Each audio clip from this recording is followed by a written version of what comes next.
Pastrnak between his skates. On the backhand, cuts to the front. He scores! Boston opens the scoring in Game 5. Crew rams it up now. Avs force the turnover. MacKinnon all the way down. He scores! Nathan MacKinnon with an empty net goal has just ended the St. Louis Blues playoff hopes. Nearly 7 minutes gone here in the third overtime. Connor on a break, coming right side, he scores! Kyle Connor sends the Winnipeg Jets to the second round, a triple overtime winner. And welcome you to another edition of Our Line Starts, fueled by Dunkin, McHugh, Keith, Jones, Anson Carter. We got a lot to talk about. We have three teams that are already into the second round of the playoffs, but let's start in the East because there's one team that is clearly head and shoulders above all the other teams right now in that division, and it's the Boston Bruins. They advance, they defeat the Capitals 4-1. Did you see this coming? I think a lot of us thought that the Boston Bruins would be very tough, that they could get past the Caps. But Jonesy, I'll start with you. Did you see this level of dominance coming? I did, just because Washington had so many question marks just before the playoffs arrived. You think back to Tom Wilson against the New York Rangers and the distraction that became. You think of Kuznetsov and Samsonov facing team discipline and then being on the COVID list. Some injury issues included in that list of injured players was TJ Oshie. So there was some warning lights flashing before the series started. And when I look back on it, Boston just was all about business. They managed to get a split in Washington. The Game 2 overtime win with Marchand's goal was really the turning point in that series. And then they carried that momentum and good discipline really throughout the rest of the series. And I think that was probably, in my eyes, what separated the two teams. Boston was just a smarter team, a team that played with great urgency, but also was very focused and disciplined in their approach. So I'm not shocked that Boston was able to get through them in 5. First of all, guys, you guys have to excuse the deep V. All the rest of my shirts are in laundry right now. But I'm the opposite of Jonesy. I did not see this coming. I thought the Washington Capitals were a veteran group. And for all the reasons that Jones just talked about, I thought they would be able to overcome all those issues because now it's the postseason. And that's exactly what they brought Coach Peter Laviolette to Washington to do, to help guide this team to the postseason. So I thought this Capitals group that had like Kuznetsov and Tom Wilson issues over the course of the regular season, I thought those guys would snap into it once the postseason started and they would get down to business. Unfortunately, that wasn't the case. And the Boston Bruins, they're rolling. You know, they had the distinct advantage with goaltending, whereas last year in the bubble, they did not. So this year, I thought their goaltending was a significant difference over what the Washington Capitals brought to the table, and they're able to close that series out pretty quickly. Yeah, Boston Bruins, the two stacked lines, top line, second line. David Pastrnak with that brilliant goal in the closeout game. They beat their former teammate Zdeno Chara. Boston looks spectacular right now, and even better for Boston right now is the fact that, guys, the Islanders and the Pens, that could be a 7-game series, and these two teams are going to beat each other up while the Boston Bruins sit there and wait. But, Anthony, it's going to make you feel a little more comfortable. Let's talk about another dominant team, though. Let's move it to the West. Colorado Avalanche, Stanley Cup favorite in the preseason. Then we got to the beginning of the postseason. They were the Stanley Cup favorite once again. Made light work of the St. Louis Blues. Anson, I'll start with you. What is it going to take to slow down Colorado and really make them work and make them earn these wins? I think it'll come down to injuries. I think that's the one X factor that could slow them down, because what I've seen after the first round, I've been so impressed, and I'm not quite sure if anyone could slow them down. Vegas out there has finally developed a lot of scoring now among all 4 lines that they had during the regular season, and it really plagued them last year in the postseason. And to start this postseason, they had those same issues. But I don't think teams could slow down Colorado. As long as you have Nathan MacKinnon, that top line, you have the depth they have in the blue line, you have the goaltenders there in Grubauer and Dubnyk if he has to come in. I'm not quite sure anyone could slow them down. The one thing that slowed them down last year in the postseason was injuries. Their number 1 netminder went down. They still didn't have Eric Johnson. But right now, Liam and Jonesy, I don't see a team slowing them down.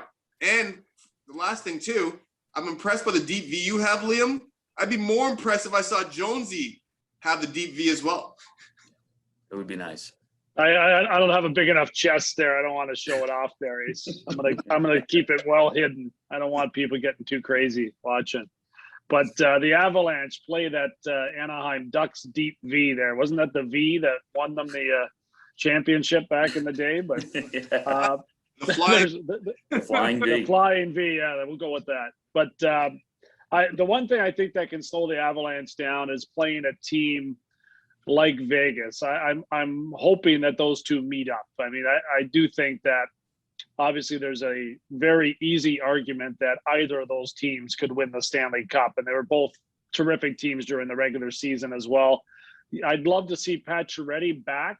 I think that would be a key factor if the Avalanche and the Golden Knights do meet. That goal scoring and skating ability are going to be really important in matching up against Colorado. But when you force them to play in their own end, you can have some success against them. And I've been caught up in Colorado a couple other times in the playoffs as well, including I think last year or the previous season where they blew through the Calgary Flames, who actually were a higher seed at that time and looked like they had all kinds of momentum. And all of a sudden the tide turned and they were quickly gone, in my eyes, as a Stanley Cup championship type team to a team that was out in the second round. So, St. Louis was really beaten up, and that was not a team that, St. Louis was previously. That was a different looking Blues team. So I would be cautious if I was an Avalanche fan. I'd be excited because they are the most exciting team to watch in the league, but that doesn't always mean Stanley Cup championship. So they're going to have to prove a little more to me, and I'm hoping that it's going to be against Vegas. We look at Colorado, and any team that's beat up or that's exhausted is going to have a really difficult time against them, considering their team speed. We saw that on display with Nathan MacKinnon, Cale Makar. Speaking of speed, I want to remind everyone, the Indy 500. You can experience the greatest spectacle in racing, the Indy 500, Sunday, May 30th on NBC. Smoothest transition ever. Second round, 3 teams already advanced to it. So here are their updated odds, courtesy of our friends at PointsBet. Let's start with the Colorado Avalanche because came in as the odds-on favorite. They're now at plus 250. Boston Bruins sitting there at plus 500. The Winnipeg Jets are the other team that is through right now. They swept the Oilers. The Winnipeg Jets are at plus 1,500. I would say that this Jets team, with what they can do offensively, potentially, they're getting some guys healthy, like Ehlers back. And the fact that they have Connor Hellebuck in goal, I don't know how you guys feel about it. And Josie, I'll start with you. To me, that's an interesting proposition there. You can give them at plus 1,500. Yeah, it is. It's a fair bet. I mean, and that's what you're looking to do, especially when you're looking at future bets. There's a lot of things that have to happen for even the Avalanche to win the Cup. I wouldn't be betting, $200 or $100 to win $350 on the Avalanche. We all know it's like next to impossible to win that Stanley Cup, and a lot of great things have to happen for you to do that. So I would not advise anybody does that. If you wanted to take a chance, Winnipeg would be a team that you would get fair value for. And that's what you're looking to try to do whenever you're trying to handicap it. Do I expect them to win the Stanley Cup? No. But they do have Connor Hellebuck, and we watched what he can do against Connor McDavid and Leon Draisaitl. He was fabulous against the Edmonton Oilers and two of the 2 top players in the NHL that happen to play on the same team, who are, again, out of the playoffs now. So it's not like Winnipeg hasn't slayed a couple giants already. So as an underdog pick, it's fair value. I would say go for it, but don't bet the whole mortgage on it.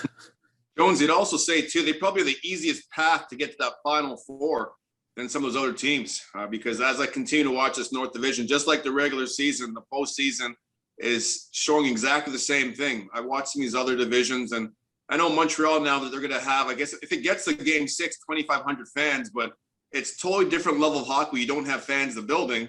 Plus, they don't really play that much defense in that division either. So when you're looking at chance of getting to that Final Four, I think the Winnipeg Jets have as much of a chance as anyone to get there. Whether or not they win the Stanley Cup, like you mentioned, a lot of things have to go right for you and fall into place. I'm not quite sure if they're going to get that far.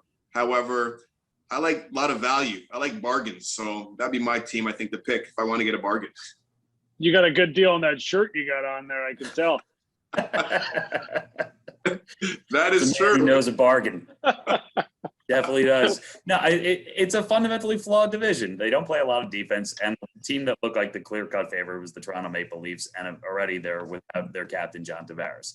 So yeah, it's an interesting choice if you want to, throw a little down, watch the Jets. Why not have a little fun with it? Now that series, though, the fact that they swept the Edmonton Oilers, I mean, I don't think anyone looked at the Edmonton Oilers and said, this is their year, they're going to make a run, they're going to win the Stanley Cup. But nobody looked at the Oilers and said, they're going to go winless and be out of the playoffs 6 days after they entered the playoffs. So the Jets are through, but Anson, let's start with you. The biggest takeaway from that 4-game sweep for you is what? Is once again, Edmonton Oilers don't have enough complementary pieces around Leon Draisaitl, now Darnell Nurse, and Connor McDavid. I mean, Darnell Nurse almost played 60 minutes last night. It was insane. He was an essential worker in that game. He was always out there, nonstop action. And there's only so much Draisaitl McDavid could do. You watch his reaction after one of those goals are scored. He's on the bench, like shaking his head, like, geez, like, are you serious? Like, if you could throw around like swear words, on this podcast, I would have dropped a few swear words too after what he was saying to himself on the bench. So there's only so much those two players could do. And I think that's the predicament they're in when players get paid huge money before they win.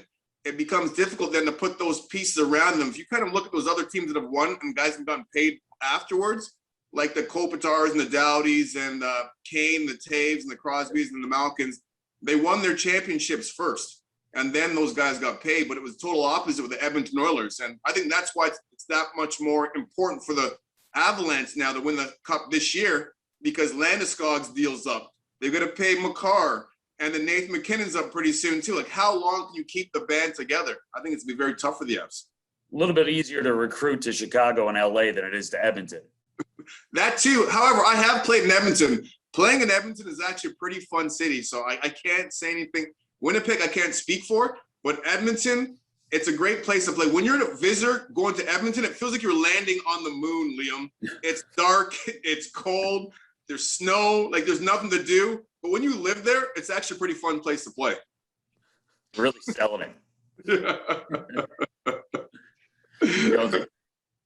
Yeah, so if I look back on that series, the one thing I take out of it is really what Anson just touched on. They don't have the depth, and they really don't have the depth on their blue line.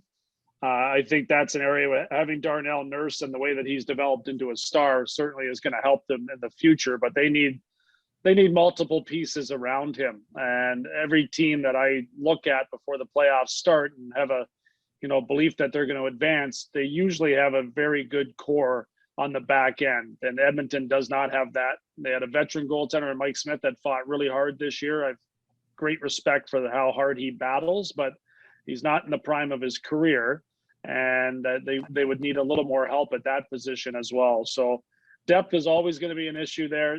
The two superstars I thought were going to go a lot further this year, though, than they did, especially in that division, which we've talked about earlier.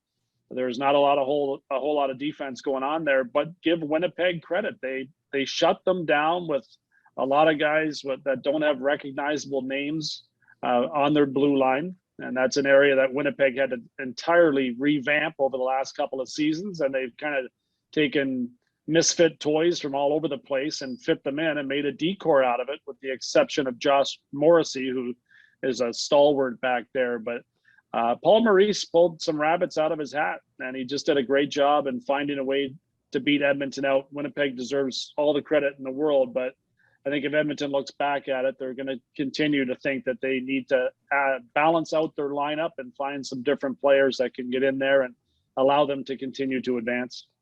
So, Jonesy, what you're saying is they found their defenseman from the same place where I bought this shirt? Exactly, yeah. Yeah. Basically, yep. Yes. I think their defensemen were a little more expensive, though, but I'm just saying. All right, you'd have to say at this point, Edmonton Oilers, clear-cut biggest disappointment so far in the playoffs. But let's take it to the other side, the most impressive team. It's time now for the cold brew check, fueled by Dunkin. All right, Winnipeg's through. I don't think anyone's going to call them the most impressive team so far in the playoffs. it basically boils down to the two teams we spoke about at the beginning, the Boston Bruins or the Colorado Avalanche. Which team, for your money right now, has been the most impressive team this postseason? Jonesy, you start. I'm going with Boston, and I'm happy for them because they deserve it after last year. They were such a great team prior to the pandemic. They never regained that traction when the play resumed. A lot of it had to do with Tuukka Rask and, situations that did not allow him to really focus on what he needed to do in the bubble. And he eventually went home. That was a big factor. They just never got the pace of their game back to where it was prior to the break. They were miles ahead of everybody. So I'm just happy that they found their game this year and that they played to their potential and have a chance now to make up for what happened last year, which really, of course, had nothing to do with them. It was out of their hands. So Boston was really impressive. Charlie McAvoy on the back end, extremely impressive what he was able to do, and the number of changes that have happened on the Bruins back end. And the way that they filled in those holes has been really impressive as well. So I'll go with the Bruins. And I would have to say the Avs, Jonesy. I would say there wasn't a team, or there hasn't been a team so far that's entered this postseason with higher expectation than the Avs.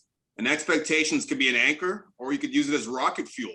And just from watching what they've done so far against the St. Louis Blues, it's been rocket fuel for that team. They're definitely motivated. They're fired up. They didn't like the way things ended in the bubble last year. You heard it in Nathan MacKinnon's post-game presser last year that he was pissed off. He wasn't very happy with the way things ended, and he's on a mission this postseason. I didn't think he could be as good as he was last year. This year, I think he's even better.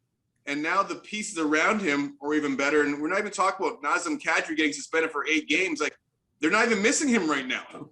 So when he comes back at some point during this postseason, I think he'll be motivated to prove that he's a big piece of that team, just like how we saw Steven Stamkos come back after injury and have that one big period or shift, whatever you want to call it, to say, hey, guys, I'm still part of this team. I think Kadri will probably do the same thing when he comes back. So I'm going to say that the Avs right now are the most impressive team for me so far after the first round. Yeah, and you remember Nathan MacKinnon was actually banged up right at the end of the regular season. And then we're into the postseason. He's full speed ahead. He's already got 9 points, 6 goals, and the Avs are into the second round. And that was Cold Brew Check fueled by Dunkin. This season, be sure to grab a cold brew for game time, because where there's hockey, there's Dunkin. And that'll do it for this podcast. The three of us have to get ready to be on TV, which means, Anson, you have to do something about that V-neck. Cover it up, my friend. I want to leave you guys with one thing. Quack, quack, quack. Oh, bringing it the whole way. Flying V into the quack. Quack, My kids are going to love this. This will be the only podcast they ever watch. They're still not going to watch it. But no matter what, if I put it right in front of them, they'll tear it off. Flying V. Yeah. The Flying V, brought to you by Anson Carter. It's great stuff. We'll see you next time on Our Line Starts, fueled by Dunkin. Take care.